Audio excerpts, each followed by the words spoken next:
Convince them that this is what has to happen right now. This is urgent. There's no time to wait. These seeds that they created are aggressive. They're killing the bees and they're infecting everything else. We have to stop it.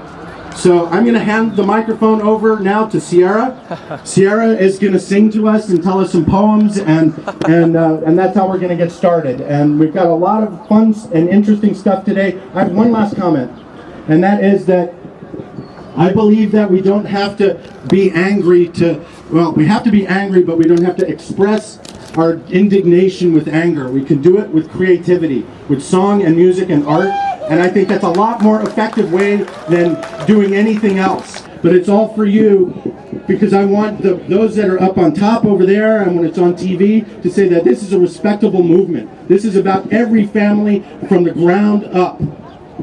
All right, so let's have a great time today, and let's send a really good message. And Sierra, the mic is yours, wherever you are. Can I release that? That's 2 feet.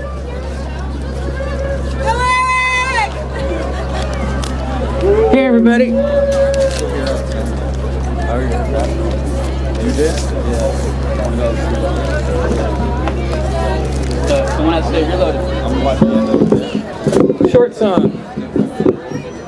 Take me back, oh hills I love. Lift me from this lonely bed. Light my way with stars above. Curl soft wings about my head. Wash my feet in crystal streams. Cradle my arms in boughs of oak. Breathe the scent of pine for dreams. Wrap me tight in earthen cloak.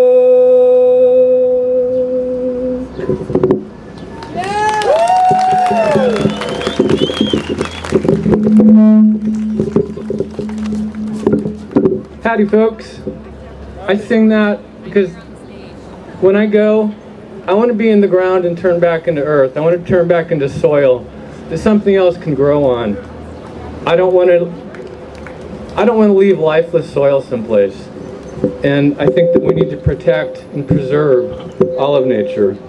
Here we are on this beautiful day as we start this day in this gathering together, joining our hearts, minds, and beings internationally. We're not just here. There's a lot of us. There's a lot of people all over the world that have had enough of Monsanto and profit at the expense of life. We're here to support a future worth living in. And I'd like us to take a moment and consider why we are here and what is at stake. What is being created in our world, and what are we leaving behind? What are GMOs, and why are we concerned? Myself, I'm a gamophobe. Many of us believe GMOs to be a crime against nature.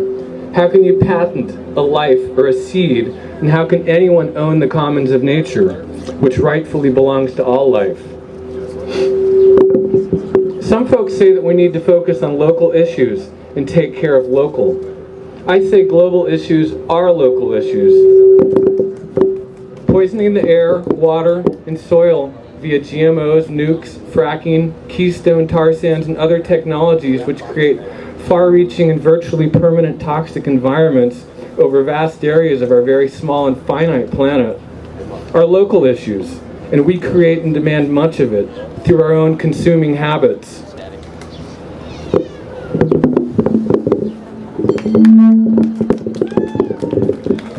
That's worth thinking about a lot. It's like, what are we creating with each waking dollar that we spend? If we buy a bag of Doritos or whatever, where's that money going to? How do we be satisfied with what we have?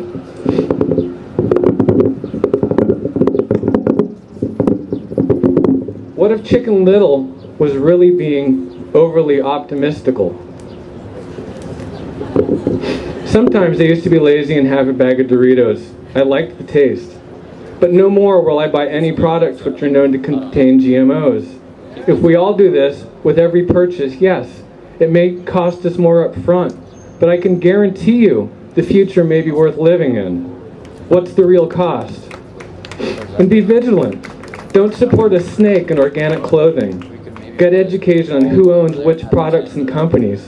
Cut off the lifeblood of money to these companies. Do not support insane pay for management and CEOs while products are being made by effectual slaves or the manufacturing process leaves toxic and lifeless environments. We choose with every waking dollar the future we are creating. It's time to quit dreaming of Dr. King's world and to embody Gandhi's spirit and be the change we wish to see in the world. I walked around here earlier handing out postcards, and there was a gentleman over here that he and his wife refused the card a few times, and I was trying to be persistent and have a conversation with them. They're farmers someplace in probably the Central Valley. And all he could say is that we're totally ignorant, and that people in Africa that are starving want the technology, and somehow everyone's going to starve to death if we don't have GMOs.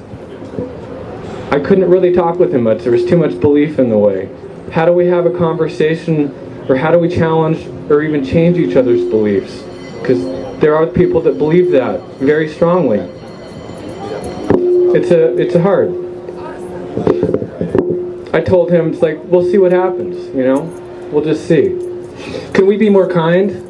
Can we be more loving? Can we accept others with differing beliefs and skin colors? Can we live and act in ways which create a diverse, healthy, and sane world? Can we be grateful and satisfied and not grasp for more and more as hungry ghosts? Can we take the time and spend a little more for what we do consume and ensure that it is being produced sustainably by workers paid a living wage? Or do we just go to whatever company and clothing stores making clothing in Bangladesh or Pakistan and paying people not much in unsafe conditions with no health care? What are we getting for our purchases? Is the cheapest product we get from the Gap or Macy's or wherever, is that really cheap? What's the pile left in the landfill behind that? Do we choose healthy, diverse communities of folks working together, or do we choose to live in fear with homeland insecurity and endless wars? There really is no enemy, only hunger, fear, mistrust, greed, etc., in the folks we may call other. The same folks which may call us other. We all have children, hopes, and dreams, and sure, there are some really creepy folks and creepy beliefs in the world, but most folks you will find anyway are worthy of being called friend. I'd like to be able to talk to the gentleman that didn't want to talk to me about GMOs, and I'd like to, be able to call him friend.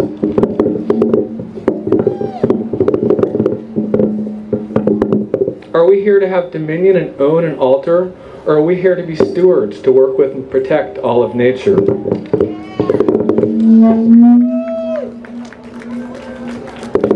How do we become stewards of the commons of nature and not consumers with so little regard for the diverse living and intertwined systems which we call life? How do we educate each other and live in ways which leave enough for others to live? And other humans and other life. A friend of mine who grew up during the Depression said that they didn't have a lot, but they had enough. And enough is what you had. And you got by, and community was more important than stuff. I think as a culture we're trying to fill ourselves with stuff. We don't need more stuff.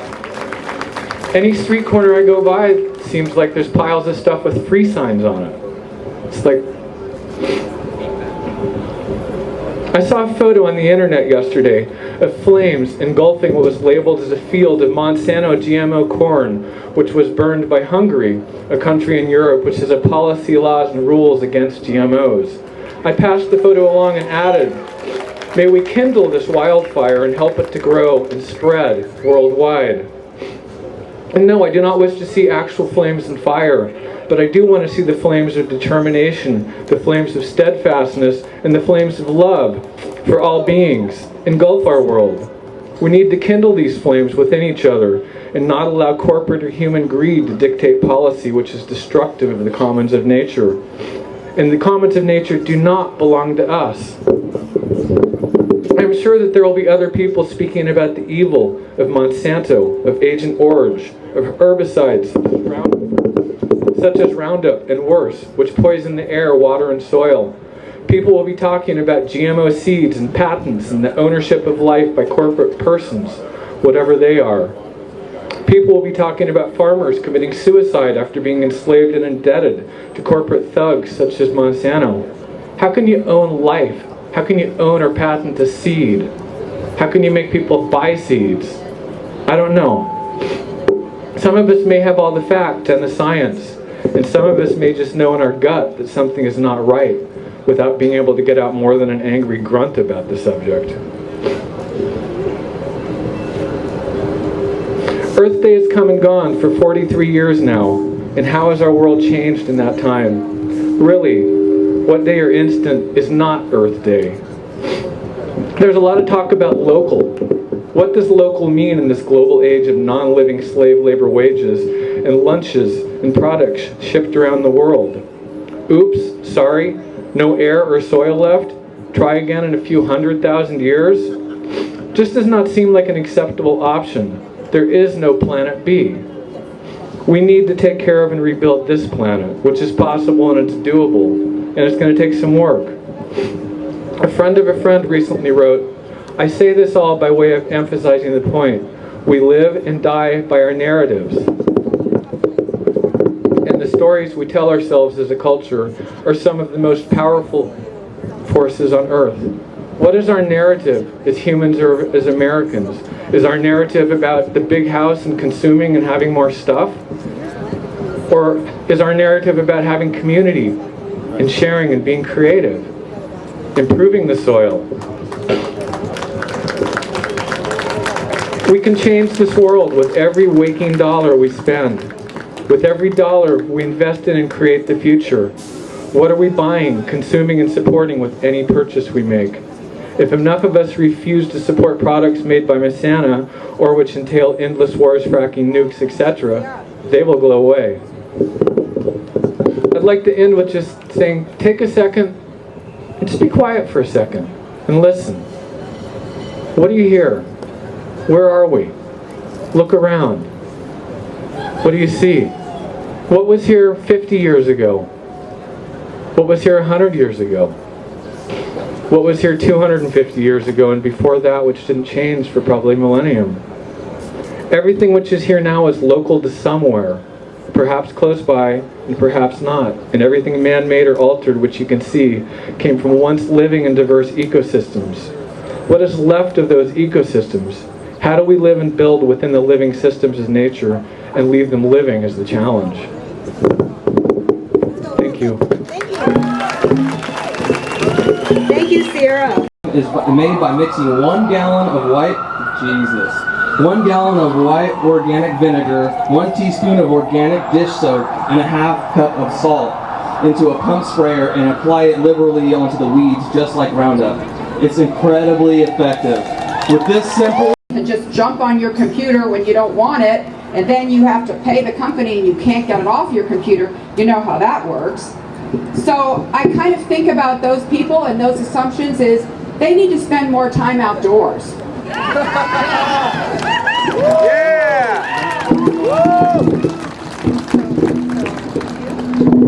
So some of the other things that have happened recently is that Monsanto has passed a law that says that even if a court says that GMOs can't...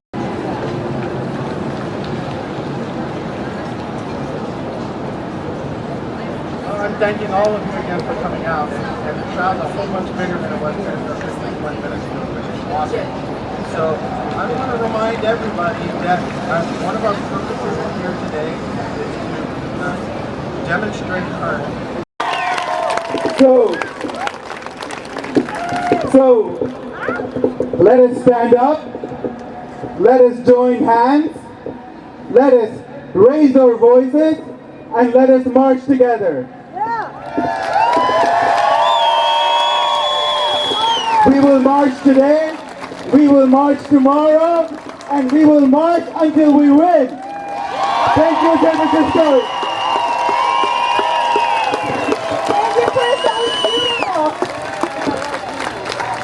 Eric paradigm and all that we're up against, all the corporate power, all the war, all the pollution, all the corruption.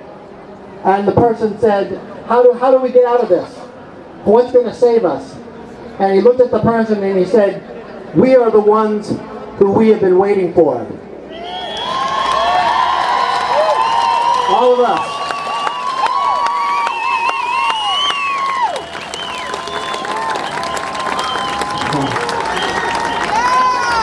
And I would just add one little bit to that.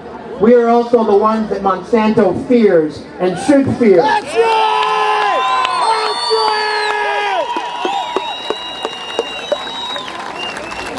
right! And my last point today, and our history of this United States has proven this to be true. The only thing that has ever defeated organized money is organized people.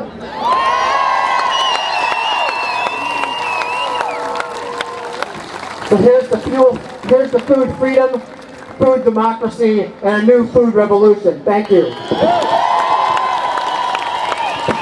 you, Zach. Thank you all for coming out and standing in front. GMOs, GMOs. Oh, don't you think we have a right to know? Right to know. All we want is a label for the food that's on our table. We should all say no to GMOs. We should all say no to GMOs.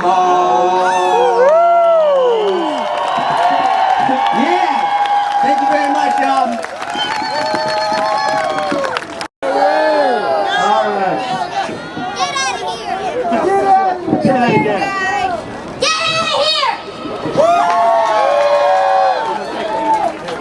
Passion and understanding to the people from here on to the east, our brothers and sisters in Oklahoma, our brothers and sisters in Afghanistan, Iran, Iraq, all those places where there is war brooding, war that is never ending. We want to stop that. This is our desire. No más guerra en la tierra, no more war on this earth. Yes.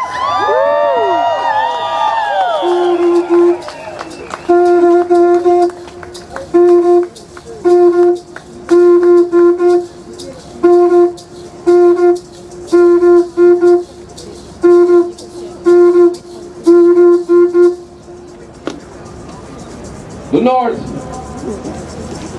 We all come to El Norte looking for fortune, for a good life.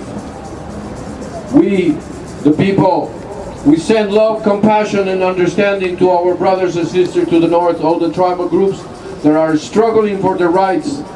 Bring back all of our political prisoners.